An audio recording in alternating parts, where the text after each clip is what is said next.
l'Associació de Comerciants La T de Tarragona ha celebrat el seu sopar anual.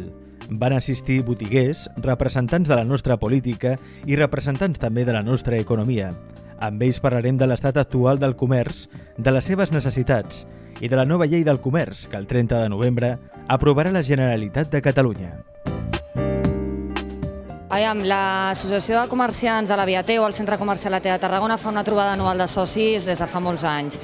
Crec que és una bona oportunitat perquè els botiguers es puguin conèixer entre ells, perquè no tots pertanyen a la mateixa zona i per tant puguin compartir una miqueta durant un sopar, que és una cosa relaxada, les problemàtiques o les bones experiències que tenen en els seus propis comerços.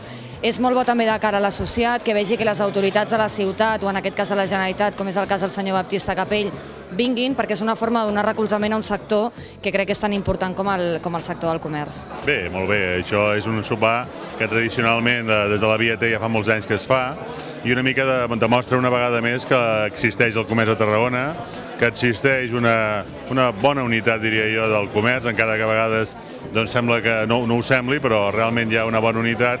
I és un dia entranyable que serveix, com estan veient, perquè els comerciants parlin entre ells, expliquin coses i també de cara a la política se'n doni compte que el comerç també existeix. Bé, jo com que ja estava com a vicepresident abans, no hi ha grans canvis perquè l'anterior mandat el meu amb Joan Anton va aixecar i va posar en bon lloc ell i els que estàvem a la Junta amb ell, i va posar en bon lloc el que és l'associació. I llavors, quan jo la vaig agafar, la missió principal era si podia ser créixer, mal moment per créixer, tot i que és una qüestió de que són les botigues de Tarragona els que han d'entendre que s'han de fer socis. Si no ho entenen, hem de buscar la forma que ho entenguin, però és molt important. I per una altra banda, en quant a serveis, pràcticament continuar, perquè estàvem en un nivell màxim dins del que són les possibilitats que té l'associació, mantenir aquest nivell.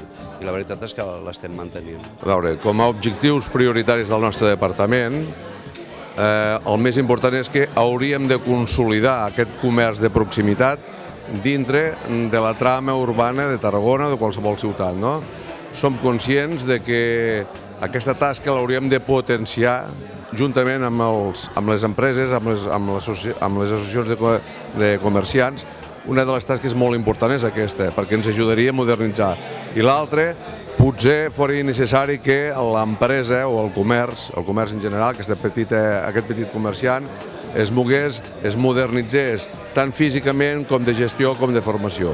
Jo crec que entre tots ho aconseguirem. En aquests moments de crisi és quan l'associacionisme comercial pot reeixir molt més i juntament amb l'administració local, juntament amb aquestes associacions i, lògicament, juntament amb el nostre departament ho aconseguirem. Jo crec que ho aconseguirem. El comerç el que necessitaria d'entrada és que aquest moment complicat de consum que estem vivint, poquet a poquet, vagi passant i la gent es torni a animar a consumir una miqueta més. De totes formes, jo crec que sobretot és un tema d'acompanyament. És a dir, hi ha moltes noves tecnologies, hi ha moltes coses noves per fer a les botigues del comerç de proximitat, que de per si són comerços tradicionals, i jo crec que és una mica feina nostra totes aquelles noves aplicacions informàtiques o aquells nous formats de botigues que sabem que estan funcionant en altres parts del món, involucrar-los o ensenyar-los com són perquè a partir d'aquí ens les puguin ficar en marxa. Sí, però mira, jo ara mateix acabo de parlar amb un comerciant que m'estava explicant el seu projecte que estan venent a través d'internet. Una botiga d'esports aquí a Tarragona de fa molts anys, Esports Pàmies, per ser més exactes, que m'explica de quina manera ells ja han desenvolupat un sistema de venda per internet i estan assolint una quantitat de pedidos molt interessants diaris, molt significatius, el que ha obligat a incorporar una persona més a treballar per controlar l'estoc, etc. Vull dir que al final sempre hi ha gent que es queixa, però sempre hi ha gent que crea, que genera riquesa, que genera oportunitats. Doncs mira, nosaltres com a comerciants estem aprenent contínuament. Ara ja quasi sabem aguantar i tirar endavant dins de la crisi, buscant fórmules i buscant maneres i buscant, inclús, per exemple, els que compren roba ja compren just el que saben que vendran per no quedar-se penjats amb un munt de roba que no han venut. O sigui, anem aprenent. La gent hi ajudem molt des de l'associació que sàpiguin promocionar, que sàpiguin vendre millor, posar-se al dia, sobretot que tinguin que utilitzin l'internet, o sigui, tot això a nivell de cursets i del que calgui, no?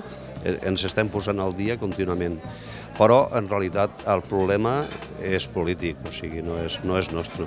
El comerç, sobretot, el que necessita és que hi hagi un estat d'ànim positiu davant del consumidor. Comprar i vendre és un estat d'ànim.